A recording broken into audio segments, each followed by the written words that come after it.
Hello students, in the previous lecture we have seen some special cases of simplex method. Today we will see more some cases of simplex.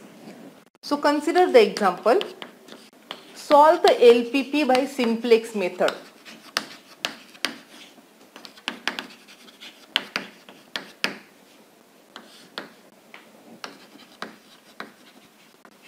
Maximize z is equal to 6x1 minus 2x2 subject to constraints 2x1 minus x2 less than or is equal to 2, x1 less than or is equal to 4, x1 x2 greater than or equal to 0.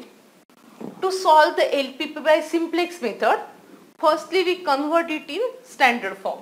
So standard form is maximize z is equal to 6x1 minus 2x2 subject to 2x1 minus x2 plus s1 equal to 2. We add slack variable to make equality. x1 plus s2 equal to 4. x1, x2, s1, s2 all greater than or equal to 0 plus 0 s1 plus 0 s2 in the objective function. So this is standard form. M, that is number of equations, equal to 2. N, that is number of variables, equal to 4. We put n minus m, that is 4 minus 2, that is 2 variables equal to 0. So we put x1 equal to x2. These are the original variables, and by putting x1 equal to x2 is equal to 0, we get the basic solution as s1 is equal to 2 and s2 is equal to 4. And the new objective function is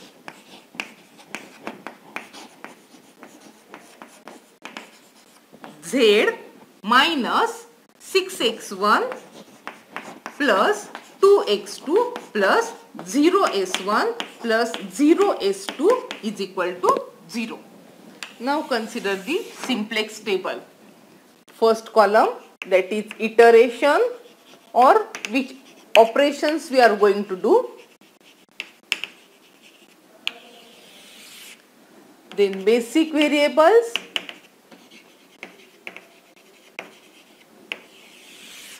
We have 4 variables x1, s2, s1, s2.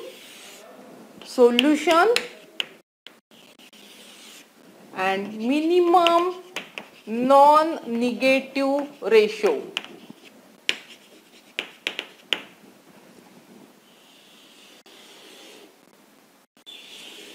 See, in the first iteration we have z row. The objective function row is minus basic variable, that is z row. Objective is minus 6, 2, 0s1, 0s2 and is equal to 0. So solution is 0. Basic variables s1 and s2. So we have, see, s1 is equal to 2, s2 is equal to 4. See, the first equation gives 2x1 minus x2 plus s1. There is no s2, so 0. x1, x2 with 0 coefficient, s1 with 0 coefficient and s2 with 1. So this is first table. Now because the problem is maximization, we want most negative in z row. Most negative is minus 6 and therefore this column, x1 column, is the entering column. Divide solution by pivot column, that is entering column x1. 2 by 2, that is 1, and 4 by 1 is equal to 4. The minimum non-negative ratio is 1, implies that this is pivot row. The intersection of pivot column and pivot row gives us pivot element. So the pivot element is 2. we have to make this element 1 and all other in that column to be 0. So in the second iteration, what will happen? In this, x1 variable enters and s1 variable leaves. So the first change is x1 enters.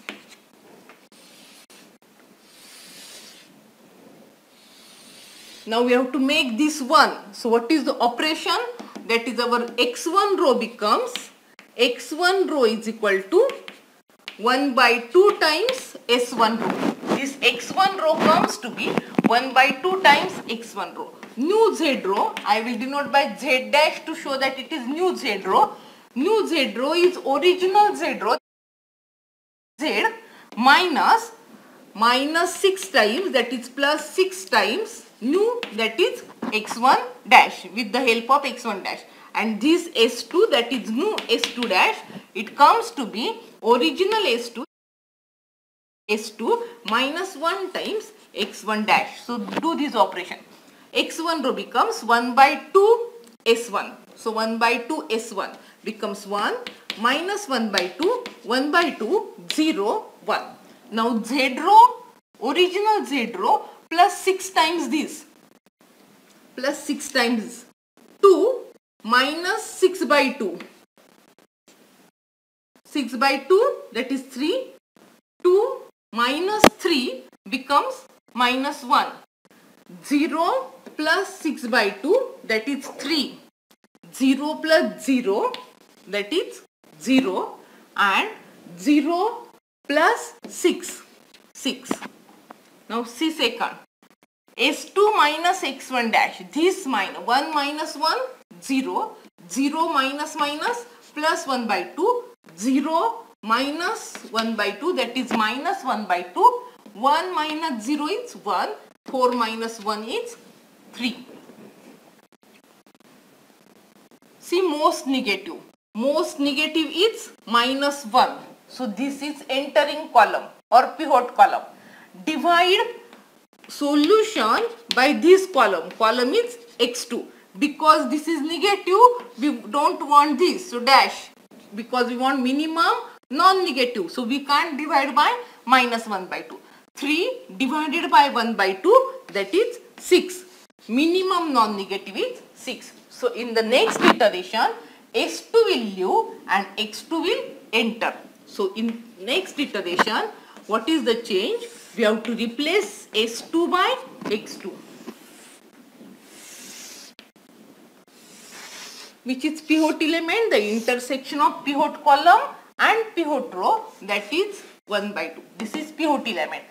In the next iteration, make this 1. So to make this 1, what we are getting our new x2, it becomes 2 times s2. We are making this 1, so multiply this row by 2. So it becomes 1. Once we make this element to be 1, with the help of that, we have to make others to be 0. So our new z row, that is z dash, it is z row minus minus 1 plus times x2 dash, and x2 dash means new x2, and therefore I am writing x2 dash. And similarly, our x1, new x1 is x1. Because it is minus 1 by 2, we get plus 1 by 2 times x2 dash. So do the operation. 2 times s2. 2 times s2 gives x2 row. 2 times 6. Now see z row. Z row is current z row plus x2 dash. 0 minus 1 plus 1, 0. 3 minus 1, 2. 2, 6 plus 6, 12. Now see this, x1 dash, it is x1 plus 1 by 2 times. This plus 1 by 2 times 0, plus 1 by 2 times 0, and 0, 1. Then 1 plus 1 by 2 times 6, that is 4. And now all z row coefficients are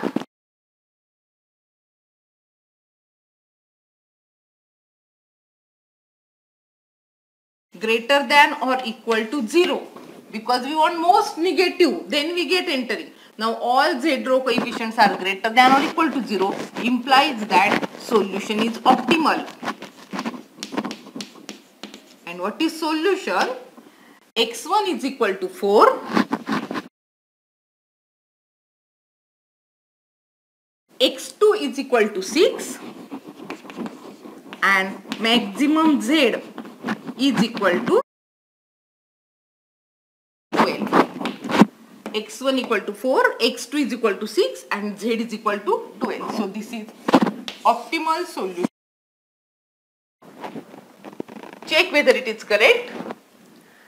See, if you put x1 equal to 4, 6 into 4, 24, minus 2 into 6, 12, 24 minus 12 equal to 12. So z is equal to 12. If you observe this, at least 2 equalities should be satisfied.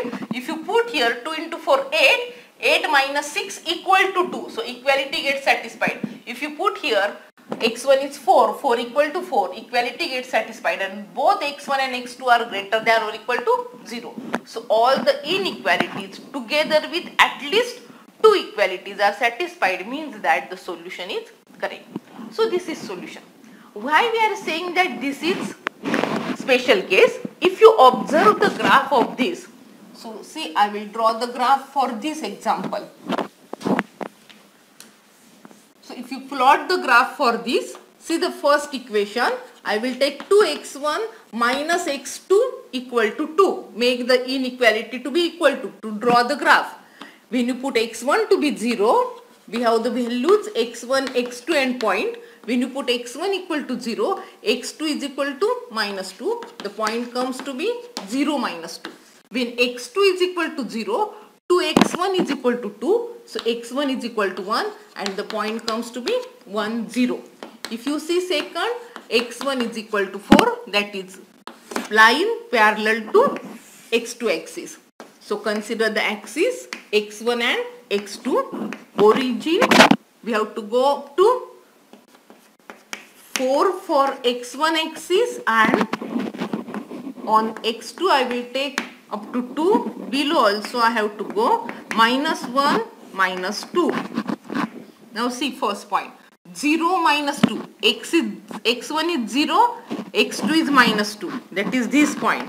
This is A point and B point is 1, 0. This is B point.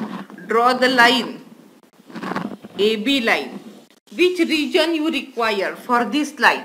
If you put 0, 0 here, 0 is less than 2. Origin satisfies this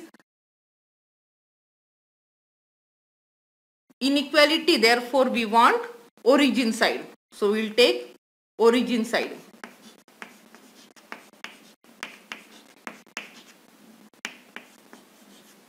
Because x1, x2 are greater than or equal to 0, we already have this side. And now second is x1 equal to 4. The point is 4, 0. This is second line.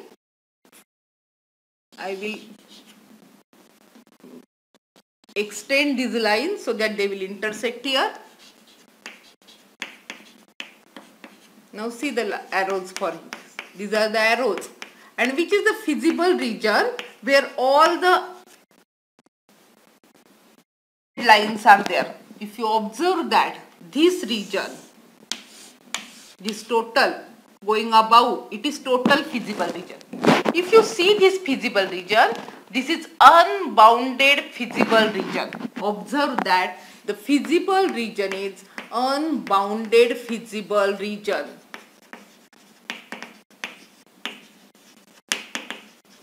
But though the feasible region is unbounded, optimal solution exists in this case.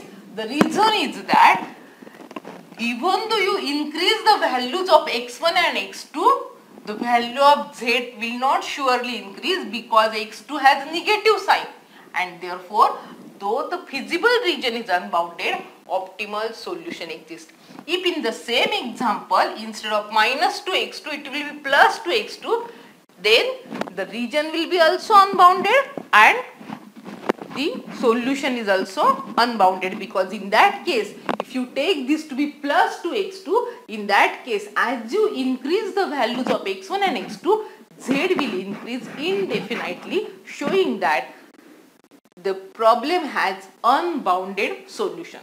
So this is special example to get the idea that even though feasible region is unbounded, optimal solution exists.